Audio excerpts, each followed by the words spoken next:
Halo, selamat siang Bapak Ibu, teman-teman semuanya.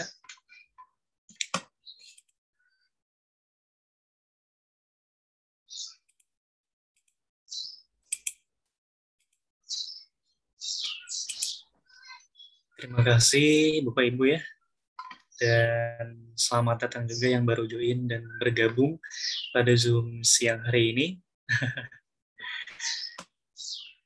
Semoga teman-teman semua selalu dalam keadaan bahagia, sehat terus, sukses selalu, dan berkelimpahan ilmu juga rezekinya. Baik teman-teman, sambil menunggu yang lain sedang proses menuju bergabung, kita sambil dimulai ya teman-teman ya. Assalamualaikum warahmatullahi wabarakatuh. Salam sejahtera untuk kita semuanya.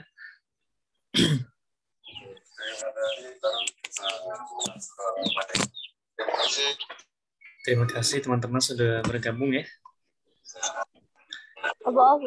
Sebelum kita masuk ke selanjutnya, kita berdoa dulu teman-teman. Berdoa menurut kepercayaan dan agamanya masing-masing. Saya persilakan.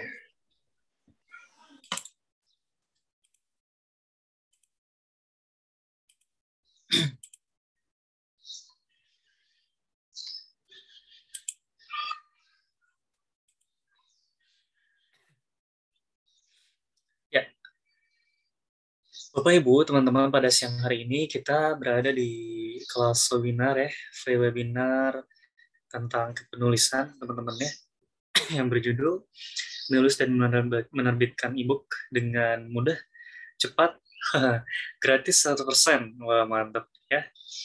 Luar biasa, yang akan langsung ditemani oleh mitra belajar kita semuanya yang super keren juga nih teman-teman ya. Kita sapa dulu, halo Coach Nagawati, apa kabar? Halo, selamat siang Coach. Kabar baik. Coach, bagaimana kabarnya? Alhamdulillah, sehat-sehat. Oke ya. Baik teman-teman, akan saya bacakan dulu CV singkat beliau ya, atau profil singkat beliau. Nama Nagawati Limantara Esa, CMAI, CTNLP, CTCI, CPS, dan lain-lain masih ada ya. Yang jelas beliau expert writer nih teman-teman. Benar-benar expert writer teman-teman. Jadi ahli sekali di bidang kepenulisan, tapi beliau masih tetap proses belajar terus. Dan beliau juga pernah menjadi pemenang Writington Asian Games 2018, juga peserta terbaik Writing Project Cerita Semandika Ramadan 2017. Juga beliau membuat karya atau punya karya puluhan buku antologi fiksi teman-teman, belasan buku antologi non fiksi, dan ada beberapa karya yang beliau tulis juga yang berjudul seperti Sepenggal Sajak yang Tertinggal, Tomboy Girls versus Girls Boy, kemudian A Book from Me, lalu Only for You, Teknik Cerdas Mengubah Mimpi jadi Kenyataan, kemudian Perempuan dan Kekerasan Seksual, juga Become the Amazing Writer ya, dan ini yang terbaru nih, Become the Beautiful Person. Wah, luar biasa nih karya-karya beliau semua gitu ya, dan sudah diterbitkan juga, sudah tersebar luas buku-bukunya. Luar biasa nih dari karya Coach Naga. Kita akan langsung saja ya teman-teman diskusi ngobrol bareng tentang writer atau kepenulisan dengan beliau, mitra belajar kita semuanya ya, yaitu Coach Naga. Kesempatannya saya persilahkan. Baik, terima kasih Coach Hadi atas waktunya dan terima kasih kawan-kawan sudah berhadir di siang hari yang berbahagia ini. Sebelumnya saya mohon izin, apakah suara saya terdengar dengan jelas?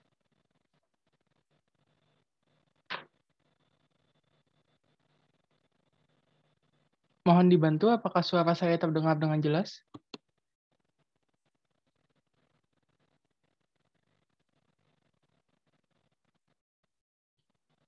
Oke, baik. Terima kasih.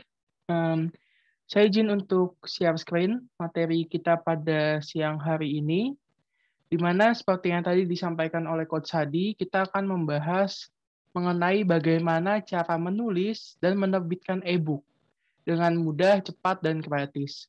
Kenapa saya mengusulkan judul ini untuk kita bahas pada siang hari yang berbahagia ini. Karena ketika kita melihat perkembangan dunia kepenulisan, perkembangan dunia penerbitan, dan perkembangan bentuk buku sekarang, mulai ada pergeseran. Dahulu kita harus mencari buku fisik. Itu pun kita cuma bisa datang ke toko buku, mencari, menunggu, memesan. Tapi dewasa ini kita bisa lebih mudah dalam mencari buku atau karya-karya orang yang kita sukai. Kita bisa cari secara online, melalui e-commerce, dan lain sebagainya, dikirim kemudian datang ke kita. Kemudian berkembang kembali. Sekarang mulai muncul era yang namanya e-book. E-book lebih praktis, lebih mudah, lebih gampang, dan tidak memakan banyak biaya tambahan. Kenapa? Karena kalau e-book dikirimnya biasanya lewat lewat Drive, atau kalau tidak dia melalui Google Playbook. Jadi ada Google Play Store, ada Google Playbook di situ. Sedikit perkenalan tentang saya Nanggawati Limantara. Basicnya saya di bidang keilmuan hukum, saya alumni S1 Fakultas Hukum Universitas Lambung Mangkurat di Banjarmasin, Kalimantan Selatan. Saya sudah menulis sejak tahun 2016, saya mulai menerbitkan buku sejak tahun 2017, dan dari menulis, puji syukur saya bisa mendapatkan beberapa hal yang menurut saya tidak semua orang bisa dapatkan. Contohnya beberapa, di tahun 2018 saya berkesempatan untuk berangkat ke Jakarta dalam acara Writing Town Asian Games. Jadi Writing Town Asian Games itu acara kepenulisan yang diadakan oleh Kementerian Komunikasi dan Informatika bekerja sama dengan salah satu penerbit, yaitu Bitrate Publisher.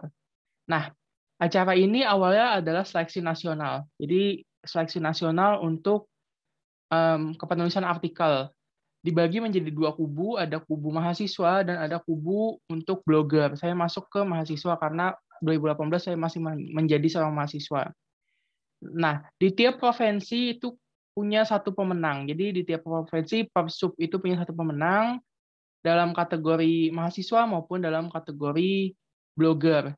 Dan 34 orang dikali dua kubu ini, jadinya 64 orang, itu diundang ke Jakarta untuk menyaksikan pembukaan Asian Games 2018 di Gelora Bung Karno, Jakarta, dan rangkaian kegiatannya. Di situ juga naskah kami dibukukan menjadi dua buku yang menurut saya itu buku yang cukup membanggakan karena bertepatan dengan Asian Games, launching-nya, dan lain sebagainya. Selang beberapa bulan, itu Agustus, di bulan November, saya kembali diundang ke Jakarta. Tapi kali ini berbeda temanya. Basicnya dari kepenulisan, namun di sini mengangkat isu kebinekaan Indonesia. Nah, dalam kesempatan ini, saya dan teman-teman lainnya, ada 100 anak muda Indonesia, berkesempatan untuk silaturahmi dengan Bapak Presiden Joko Widodo di Istana Kepresidenan Bogor. Dan beberapa hal lainnya yang saya dapatkan dari menulis. Oleh karenanya saya selalu bilang kepada kawan-kawan, khususnya mahasiswa, anak muda, dan mereka yang semua yang merasa jiwanya masih muda, mari kita kembangkan dunia kepenulisan. Karena melalui dunia kepenulisan kita bisa membuat diri kita sebagaimana yang kita mau. Contoh, ketika Bapak dan Ibu ingin menjadi seorang putri misalnya, ya kita tidak secara rasional kita tidak bisa menjadi putri di realita hidup. Tapi kita bisa menjadi putri, kita bisa menjadi pangeran, di mana di dalam dunia kepenulisan. Caranya apa? Menulis fiksi. Atau kita ingin mengedukasi banyak orang, tapi tentu dengan beberapa keterbatasan, kita mungkin tidak bisa mengakses masyarakat dari Sabang sampai Merauke. Tapi dengan menulis, kita bisa memberikan edukasi, kita bisa memotivasi orang lain, kita bisa memberikan karya yang kita buat kepada masyarakat seluruh Indonesia, bahkan ke masyarakat dunia, kalau dalam bahasa internasional atau bahasa Inggris. Itulah mengapa e-book adalah terobosan terbaru. Karena kalau misalnya kita bicara buku fisik, bukunya ada di sini. Contohnya, ini salah satu buku karya Pramoedya Ananta Toer, bukunya ada di sini. apakah buku ini ketika mau dibaca oleh orang Inggris atau orang Belanda, mereka kan harus beli nih, harus ekspor, kita harus ekspor ke sana, mereka harus impor dari kita. Tapi kalau e-book, kita bicara dengan e-book atau electronic book, tidak ada lagi sistem-sistem seperti itu. Kita tinggal download, kita tinggal menggunakan Google Play Book, atau kita juga bisa menggunakan Shopee, Tokopedia, atau e-commerce lainnya untuk berjual beli buku, untuk saling bertransfer buku dan lain sebagainya. Lebih praktis, lebih mudah, dan lebih menyenangkan. Beberapa buku tunggal yang sudah saya terbitkan dari tahun 2017 hingga terakhir 2021 ini ada setidaknya 9. Ada beberapa sedang proses, saya menunggu kode bukunya. Jadi kode buku itu kalau buku fisik ISBN kami menyebutnya, nanti akan kita bahas dalam materi. Karena PPKM memang ada keterlambatan mengenai proses buku. Jadi yang baru terbit secara menyeluruh ada 9, sisanya masih dalam proses. Dan buku-buku ini berbeda-beda genrenya, berbeda-beda jenisnya, ada yang fiksi, ada yang antologi, ada non-fiksi, dan ada yang dari skripsi saya. Kebetulan saya baru nulis skripsi, baru lulus tahun 2021.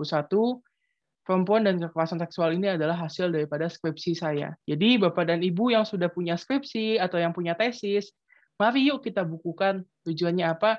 Tujuannya supaya nggak berhenti ke penelitian yang menjadi tugas akhir, melainkan kita bukukan, kita sebarkan, kita jadikan apa yang sudah kita teliti, apa yang sudah capek-capek kita tulis, kita teliti, kita perjuangkan pada saat sidang, itu mari kita bukukan untuk kita berikan kepada masyarakat umum pengetahuannya, seperti itu.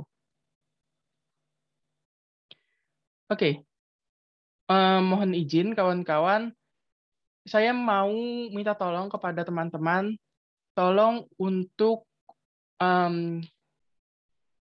kawan-kawan bisa tulis di kolom chat. Ini kolom chatnya aktif loh. Apa pendapat teman-teman mengenai e-book? Karena saya mau dengar apa sih pemahaman daripada teman-teman di sini, ada sekitar 63 orang, mengenai apa sih itu e-book. Saya bisa berikan waktu mungkin sekitar 5 menit sampai 12.53, dipersilahkan.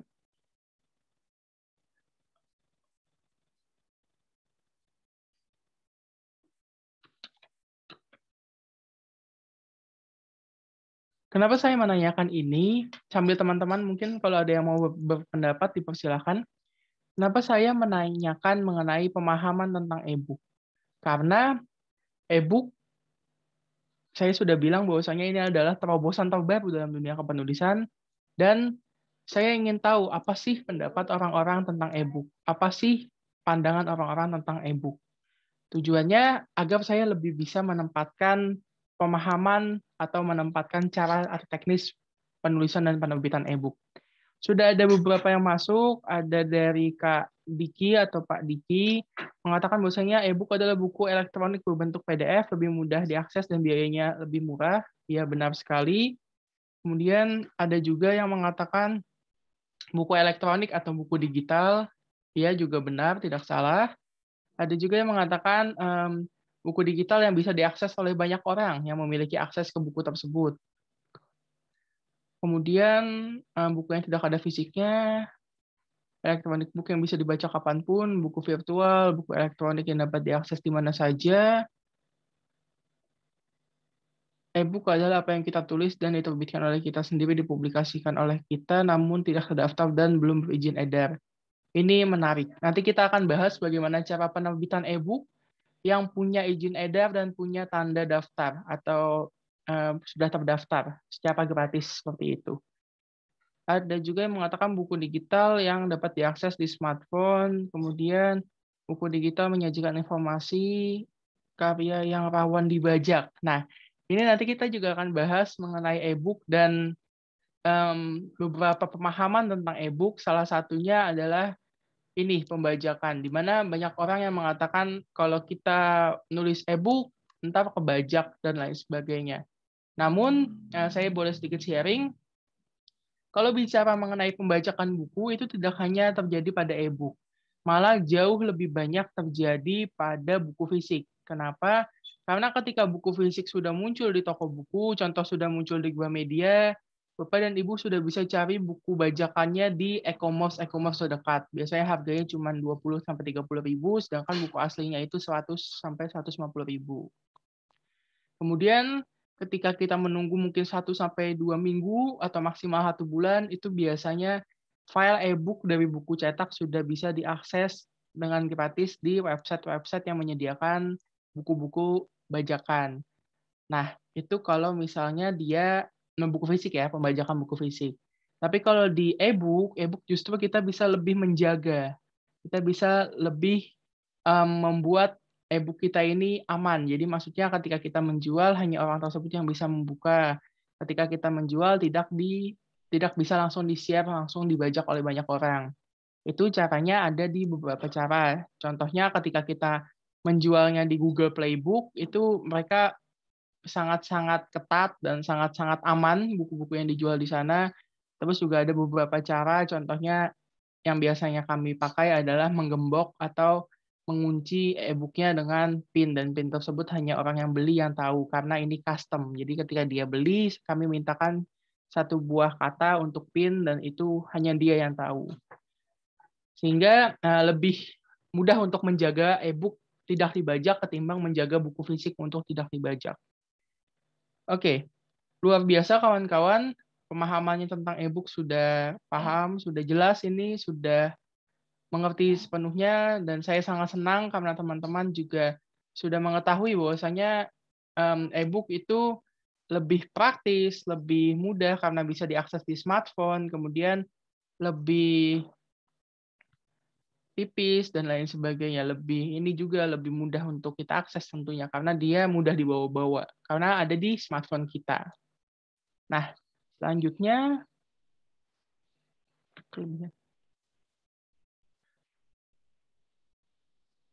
selanjutnya kita akan bahas keunggulan e-book. Tadi teman-teman juga sudah menyebutkan beberapa, sudah membahas beberapa juga apa sih keunggulan daripada e-book, tapi kita di sini akan bahas satu persatu dengan alasannya. Yang pertama, e-book itu dia praktis. Kenapa saya katakan e-book itu praktis? Secara kasat mata saja kita bisa lihat satu buah buku dengan tebal halaman 319 halaman. Ini bukunya Pram, judulnya Cerita dari Digul. Ini ketika kita bawa, kita bawa buku setebal ini, 319 halaman. Tapi ketika ini buku kita umpamakan diterbitkan kembali dalam bentuk e-book, maka kita tinggal bawa smartphone kita. Kita tinggal bawa gadget kita masing-masing, di mana gadget kita ya ukurannya biasanya lebih tipis, lebih slim, apalagi makin ke sini gadget makin tipis, kawan-kawan. Nah, kemudian kita bisa bayangkan, kalau bukunya ada 10, kalau kita bawa buku itu lebih berat, kalau kita bawa gadget itu lebih ringan dalam bentuk e-book. Kemudian yang kedua, e-book lebih ekonomis. Kita nggak usah pusing bayar biaya cetak. Kalau di penerbitan buku biasa, kita menerbitkan buku cetak, kita pasti kenal biaya cetak. Atau bahkan kita cuma bisa dapat royalti. Biasanya penerbitan buku cetak ya, kita bicara buku cetak itu ada 2 sistem. Sistem bayar buku cetak, bayar biaya cetak, kita bisa ambil keuntungan sendiri. Kemudian, atau kita pakai royalti. Jadi kita cuma dapat 15% dari harga buku. Nah, sedangkan di e-book kita nggak pakai buku cetak. Kita nggak pakai biaya cetak, kita langsung jual file karya kawan-kawan. Kita langsung bisa jual dan itu 100% murni keuntungan untuk kawan-kawan dengan beberapa ketentuan. Dan ketentuannya juga tidak menyusahkan penulis tentunya, karena ketentuannya di sini berguna untuk menjaga daripada arus buku di pasaran, seperti itu. Kemudian, lebih mudah diterbitkan. Kalau buku kita punya sistem seleksi A, B, C, D sampai seleksi bagaimana pasar meminati buku tersebut. Tapi di e-book bisa dipastikan kalau tidak melanggar SARA itu bisa gratis 100%. Karena apa? Karena bentuknya lebih praktis, kita tidak perlu nyetak. Kembali ke tidak perlu nyetak karena kalau buku fisik kita harus nyetak minimal 4 atau 5. Untuk apa? Untuk disetor ke Perpustakaan Nasional, untuk disetor sebagai syarat ISBN, ke Perpustakaan Daerah, untuk arsip, dan lain sebagainya. Sedangkan kalau e-book, kita tidak usah melalui proses itu, sehingga tidak ada seleksi terlalu banyak. Hanya seleksi biasanya Apakah ada plagiasi, apakah ada konten sara di sana? Karena kalau konten sara itu tentu tidak bisa masuk, plagiasi apalagi, seperti itu. Oh, untuk pertanyaan-pertanyaan bisa dikirimkan ke kolom chat, nanti kita bahas satu per satu, saya nyambung materinya dulu. Kemudian e-book produksinya lebih cepat. Kenapa? Semuanya elektronik. Jadi, apa sih yang menghambat buku cetak itu terbitnya lebih lama? Bahkan bisa makan waktu 1-2 bulan. Yang menghambat adalah proses percetakan, kawan-kawan. Jadi ketika buku itu dicetak, antri cetaknya lebih lama daripada antri yang lain. Oleh karenanya ketika e-book itu ada dan kita lebih memilih menulis e-book, produksinya lebih cepat karena dia tidak makan waktu yang panjang, dan waktunya cukup sebentar. Bahkan teman-teman, saya boleh mengatakan bahwasanya e-book makan waktu terbit hanya 1-2 hari. Maksimal 4 hari itu kalau antriannya padat, tapi kalau misalnya lebih mudah itu 1-2 hari selesai. Dan potensinya jauh lebih besar. Lalu apa sih langkah menulis e-book? Secara umum langkah menulis e-book sama dengan langkah menulis buku, yaitu menentukan tema, membuat judul, menentukan judul bab, mengeksekusi tulisan, self-editing, dan menerbitkan e-book. Ini adalah konsep dasar kepenulisan dalam e-book maupun dalam kepenulisan buku. Teman-teman tentu saya rasa juga sudah mengetahui dan sudah cukup mengetahui mengenai hal tersebut. Kemudian kita akan lanjut ke menerbitkan e-book. Menerbitkan e-book dalam hal ini, pertanyaan yang paling umum adalah menggunakan ISBN atau QR Code. E-book hingga saat ini masih bisa pakai ISBN dan masih bisa pakai QR Code. Keduanya bisa dan keduanya memang harus lewat penerbit. Kalau ISBN cenderung lebih lama, saya katakan saja kalau kita pakai ISBN cenderung lebih lama, QR Code juga cenderung lebih cepat. Beda waktunya paling cuma 1-2 hari sih, karena kalau ISBN kita harus nunggu antriannya dari Perpustakaan Nasional tertumpuk dengan antrian buku fisik, itu masalahnya. Kalau QR Code dia lebih cepat. Dan dua-duanya sama di bawah naungan internasional. Kalau ISBN kan dari kalau di Indonesia ISBN ditangani oleh Perpustakaan Nasional, tapi kalau QR Code dia langsung ke lembaganya. Masing-masing lembaga ada masing-masing lembaga untuk mengurus hal ini. Biaya umumnya saya katakan 100% gratis, Bapak dan Ibu tidak usah pusing, karena Bapak dan Ibu tinggal menulis dan bukunya bisa langsung diterbitkan. Terus desain cover. Desain cover e-book itu hanya desain cover bagian depan. Kalau kita bicara buku, apalagi Bapak dan Ibu yang pernah menerbitkan buku mandiri, tunggal, self-publishing, pasti tahu. Bagian depan, punggung buku, dan bagian belakang. Tapi kalau di e-book, kita hanya mendesain bagian depan. Jauh lebih praktis, jauh lebih hemat, dan jauh lebih menyenangkan apabila Bapak dan Ibu tertarik mendesainnya sendiri. Kemudian kita akan bahas mengenai bagaimana menerbitkan e-book.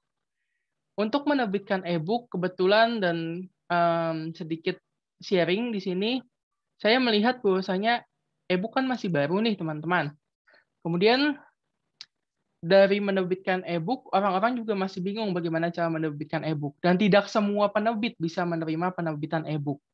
Bahkan di beberapa penerbit, saya tidak perlu sebut mereknya, teman-teman bisa cari, itu mereka berbayar. Ada yang 100.000, ada yang 150.000, ada yang 200.000, dan kawan-kawan. Padahal hasilnya sama e-book. Tidak ada buku fisik, tidak ada bentuk cetak daripada buku. Namun di sini bersamaan dengan materi ini, saya ingin untuk share, teman-teman bisa akses link yang tertera di layar. Ini adalah link untuk kawan-kawan bisa menerbitkan e-book secara gratis. Teman-teman bisa klik di situ, bisa mempelajari teknik cara dan lain sebagainya, saya jelaskan lengkap di sana, termasuk dengan link upload daripada naskah teman-teman. Maksud dan tujuan saya adalah membantu teman-teman yang ingin mencoba menerbitkan e-book sesuai dengan judul seminar kita pada siang hari ini, yaitu menulis dan menerbitkan e-book dengan gratis, cepat, praktis, mudah, dan dijamin pasti terbit 100%, seperti itu. Oke, sepertinya sudah cukup banyak pertanyaan di kolom chat, saya akan bahas satu per satu. Pertanyaan dari Kak Dwi Nur Hidayat. bagaimana cara mendapatkan royalti dari e-book? Oke, saya akan bahas mengenai ini. Cara mendapatkan royalti, kalau kita bicara buku umum kan kita dapatnya dengan dua sistem yang seperti saya tadi jelaskan, yaitu menjual buku sendiri, kita beli dengan harga cetak, kita naikkan misalnya ya 50.000 contohnya, terus kita jual, kita ambil keuntungannya seperti itu. Atau cara yang kedua adalah kita penerbit yang jual, terus kita dapat royalti 15%. Saya belum ketemu penerbit yang lebih tinggi daripada 15% untuk royalti buku. Tapi kalau di e-book, bagaimana cara mendapatkan royaltinya? Cara mendapatkan royalti di e-book adalah teman-teman sudah punya naskahnya, sudah punya filenya, sudah terbit kode pendaftarannya, itu teman-teman sudah bisa jual. Nanti teman-teman silahkan mau jual di e-commerce atau mau di mana dipersilahkan. Bagaimana cara mendapatkan royalti? Di e-book dengan sistem kami tidak ada sama sekali royalti, adanya teman-teman full dapat keuntungan sesuai dengan apa yang teman-teman jual. Contoh satu buah e-book teman-teman jual 30 atau 50.000 dan teman-teman dalam seminggu bisa jual 10 e-book hasil karya teman-teman sendiri, berarti 10 kali 50.000, 500.000 itu milik teman-teman. Tidak ada pemotongan sama sekali apabila teman-teman yang menjual naskahnya. Teman-teman produksi sendiri, teman-teman daftarkan, minta bantuan penerbit untuk daftarkan, tidak apa, kemudian teman-teman jual sendiri.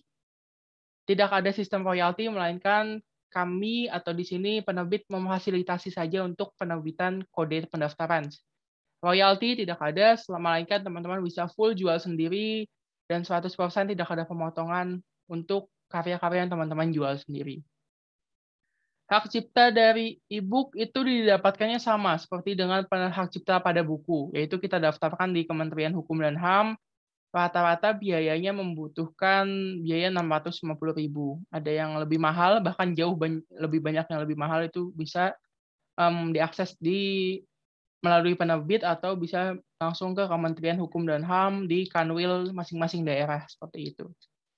Kemudian dari Kak Kurniawan bertanya, Coach, saya tanya bagaimana mendapatkan izin edar, hak cipta, dan menjual e-book. Izin edar hingga hari ini masih harus melalui penerbit, karena satu pintu, dia sistemnya melalui penerbit. Kak Kurniawan bisa menghubungi penerbit manapun yang ada, mau penerbit mayor, mau penerbit indie, atau penerbit manapun yang di Google, Kak Kurniawan bisa pilih manapun. Atau kalau mau melalui kami bisa di bit.ly/terbit ebook gratis seperti yang saya tulis di layar. Hak cipta diajukan di Kementerian Hukum dan HAM seperti buku biasa, jadi ke Kanwil Kemenkumham dengan biaya 650.000, atau saya kurang tahu apakah ada yang lebih murah atau ada yang lebih mahal, tapi kalau melalui beberapa calo yang kita bisa lihat di internet itu rata-rata start from 1 juta rupiah. Dan menjual e-book seperti yang saya sampaikan tadi, e-book dijual dengan jauh lebih fleksibel, jauh lebih mudah, dan jauh lebih menguntungkan penulis. Saya di sini membahas karena saya juga penulis sejak 2016 dan saya merasakan betul bagaimana kalau sistem royalti 15% atau kadang-kadang ada yang 10%, ada yang 5% dari harga buku, padahal harga bukunya cuma 150.000, berarti 15%-nya sekitar 22.500 ya, tidak sampai bahkan. Ya, 22.500. Dan itu bagi saya sih kurang mengapresiasi penulis. Sedangkan kalau di e-book, kakak mau jual 100.000 pun ya 100.000-nya buat kakak per buku, apabila kakak yang menjualnya seperti itu. Untuk e-book tersebut layak atau tidak dipublikasikan ada yang namanya penerbit. Oleh karenanya tadi saya katakan menerbitkan e-book memang harus melalui penerbit untuk izin edarnya, bukan izin edar sebenarnya, izin pencatatannya atau tanda catat buku, sebutannya seperti itu. Di mana kenapa harus melalui penerbit? Disarankan sekali untuk mendapatkan nomor izin edar atau disebut dengan kode buku untuk lebih untuk diawasi bukunya, dicek, di editing dulu, kemudian melalui beberapa screening apakah dia sudah bebas plagiasi dan lain sebagainya, itu memang lebih menggunakan penerbit. Yang mengawasi adalah penerbit dan lembaga lembaga etik daripada penerbitan. Kemudian dari Kak Diki Nurrahman, bagaimana format penulisan e-book yang baik dan benar? Dan bagaimana cara kita menjual e-book dengan penjualan yang lebih banyak?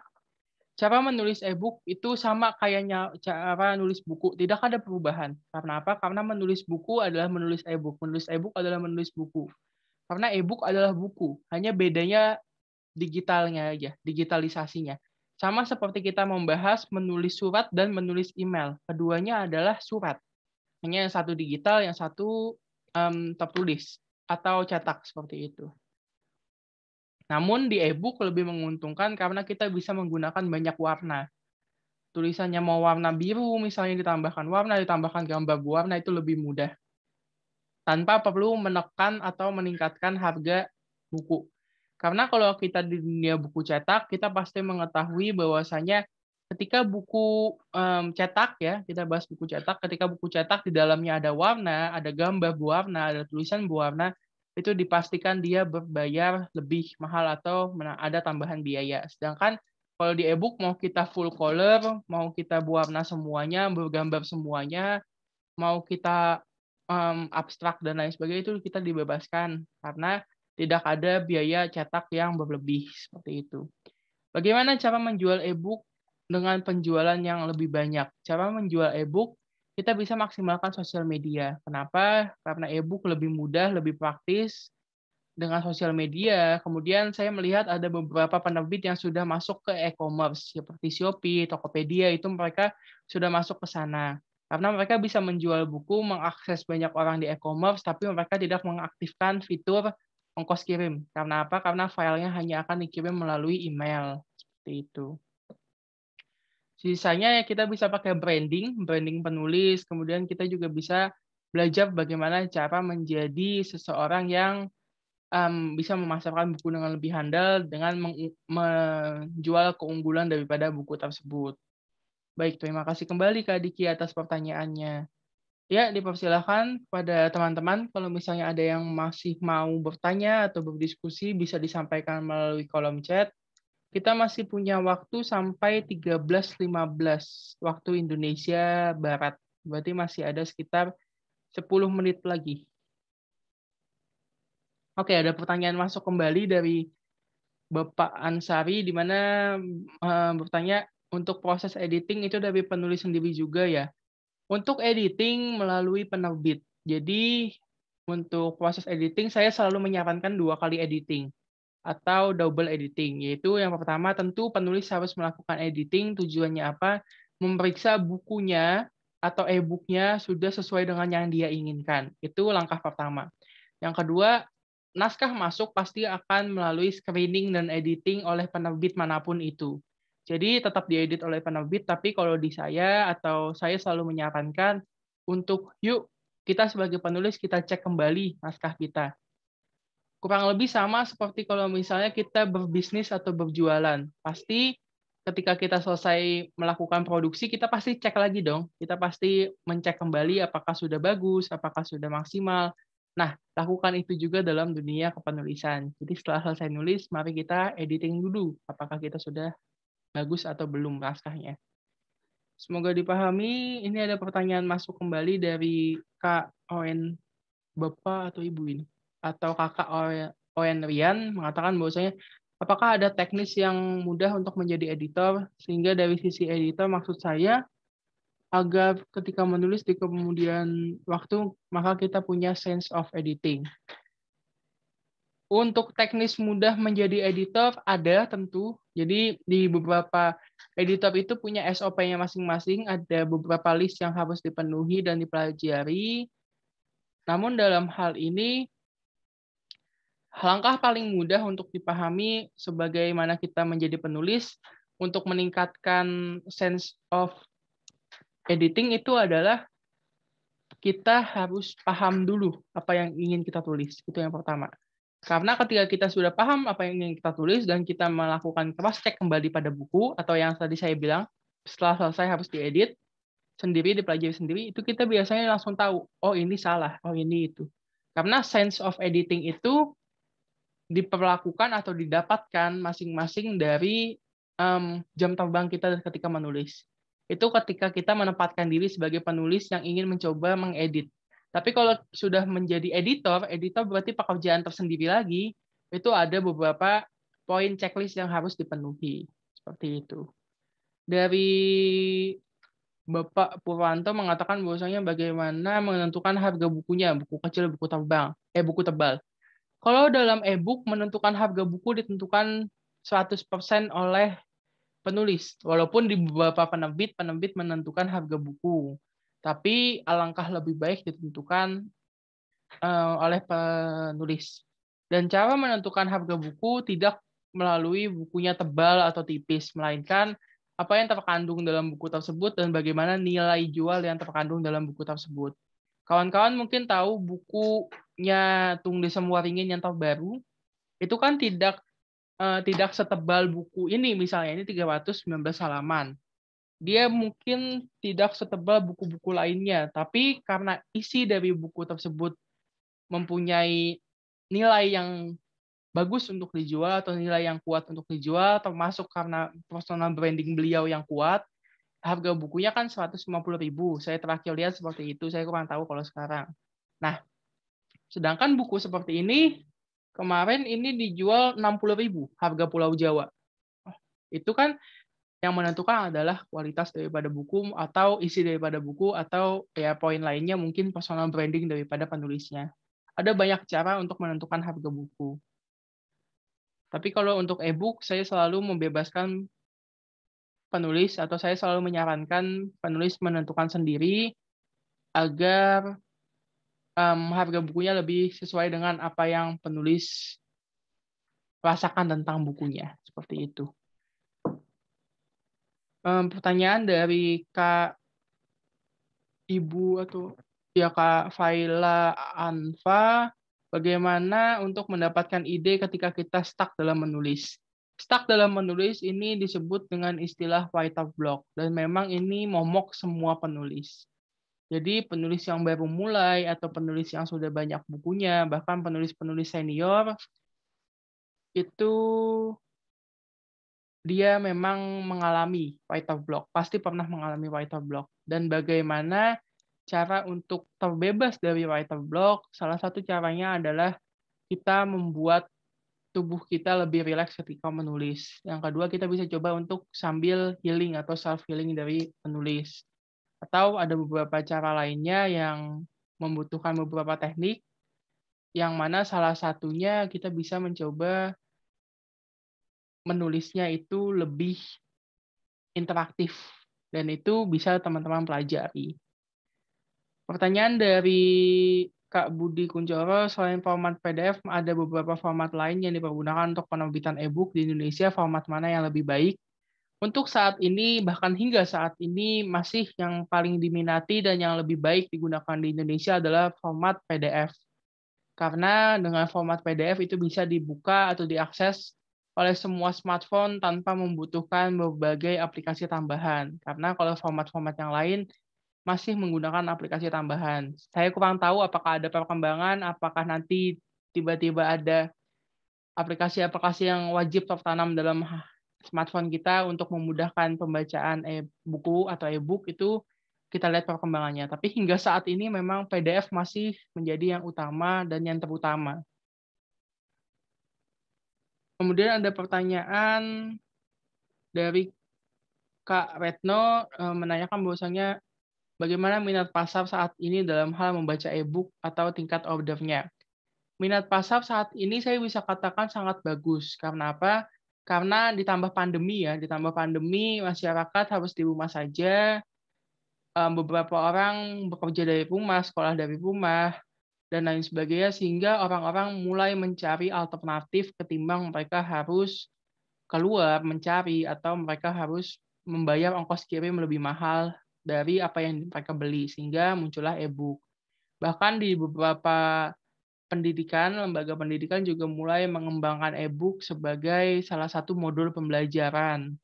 Mungkin dahulu kita tahu yang salah satu yang menggunakan e-book dalam metode pembelajaran dan e-booknya cukup banyak tersebar adalah Universitas Terbuka atau UT. Tapi belakangan ini saya mendengar dari teman-teman saya bahwasanya mulai banyak, bahkan dosen-dosen mulai memproduksi e-book memproduksi buku-buku elektronik untuk dipasarkan kepada mahasiswanya, seperti itu. Oke, pertanyaan selanjutnya dari Kak Untung, ide paling mudah untuk mengajarkan bagi penulis pemula, misal anak SMP, karena ada beberapa anak yang suka menulis, tapi mereka tidak tahu kemana dan tanya kepada siapa. Apakah ada penerbit yang bisa menjadi wadah untuk mereka ini? Kebetulan kalau misalnya kita membahas hal ini untuk pembinaan siswa-siswi SMP atau SMA, insya Allah saya bisa bantu karena kebetulan dari tim kami juga memegang beberapa komunitas dan mulai mencari atau mulai memperkenalkan diri kepada sekolah-sekolah dengan harapan meningkatkan minat baca. Saya kirim kontak saya, bisa Kak atau Bapak Untung akses, nanti saya beritahu beberapa hal terkait teknisnya dan masalah penerbitannya, seperti itu. Kemudian apakah ada alamat untuk katalog digital sehingga mudah dalam mempromosikan buku? Kalau saat ini saya bisa bilang untuk mempromosikan buku kita pakainya Google Book atau Google Playbook. Jadi kalau misalnya kita buka Google Play Store, teman-teman bisa buka Google Play Store di smartphone-nya masing-masing. Di situ ada yang namanya Playbook atau Google Book. Jadi di bagian bawah kan ada aplikasi, game, film, dan buku. Nah, ini adalah satu dari sekian banyak platform untuk kita menjual buku atau khususnya e-book. Atau kita juga bisa menggunakan e-commerce lainnya. Dan itu lebih menguntungkan daripada teman-teman menjual buku fisik.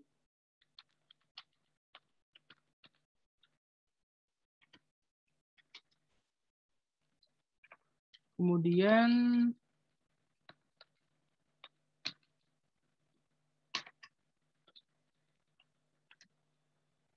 kalau e-book didistribusikan secara gratis, penulis dapat apa ya? Itu kata Kak Julian. Jadi kalau kita berbicara mengenai e-book, kalau didistribusikan gratis, penulis ya tidak dapat apa-apa. Sama seperti ketika kita nulis buku dan kemudian bukunya kita cetak dan kita bagikan secara gratis. Penulis hanya dapat apresiasi tentang karyanya. E-book pun demikian, kalau misalnya didistribusikan secara gratis, ya penulis dapat apresiasi terhadap karyanya dan mungkin dapat amal atas pengetahuan yang dia sharing kepada orang lain. Seperti itu. Kawan-kawan mungkin kalau ada yang masih mau bertanya, dipersilakan, mungkin bisa 3 atau 4 pertanyaan lagi.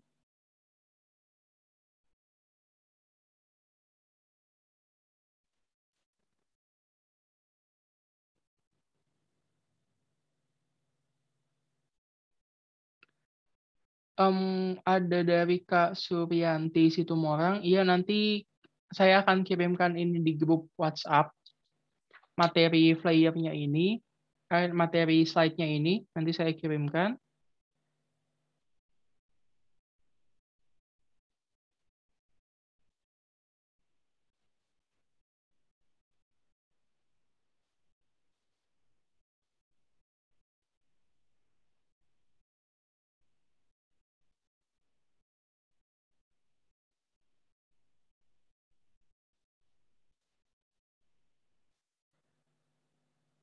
Ada pertanyaan dari Kak Aditya, lebih untung nulis di blog pribadi atau e-book? Kalau saya menganggap ketika kita menulis di blog pribadi, kita lebih ke sharing ilmu gratis kepada orang banyak. Masalah nanti ada AdSense atau ada iklan, itu traffic-nya untuk sekarang masih belum terlalu baik untuk penulis pemula apabila kawan-kawan baru mulai menulis. Tapi kalau misalnya kita berbicara e-book, bahkan ketika buku pertama atau e-book pertama kakak sudah terbit, itu bisa langsung memberikan profit terhadap kakak. Seperti itu gambarannya. Ada pertanyaan dari Kak Faila, kontaknya kakak tadi berapa?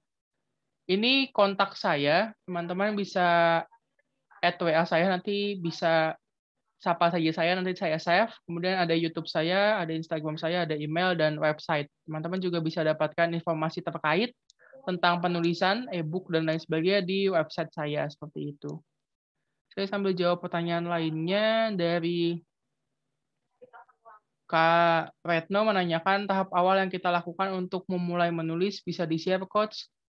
Untuk memulai menulis, tahap awal yang bisa kita lakukan adalah menentukan tema dan ide, serta judul. Di bagian langkah-langkah menulis e-book tadi sudah saya tampilkan, nanti filenya akan saya kirimkan kepada teman-teman, di mana paling awal adalah kita mencari judul dan menentukan tema atau ide.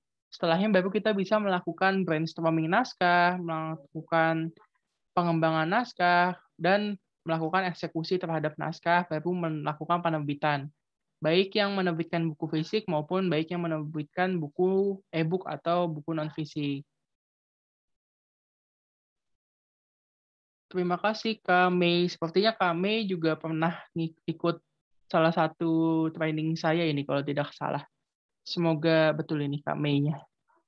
Baik teman-teman, kalau misalnya ada yang mau ditanyakan bisa disampaikan di kolom chat. Mungkin satu pertanyaan terakhir sebelum kita tutup webinar pada siang hari ini.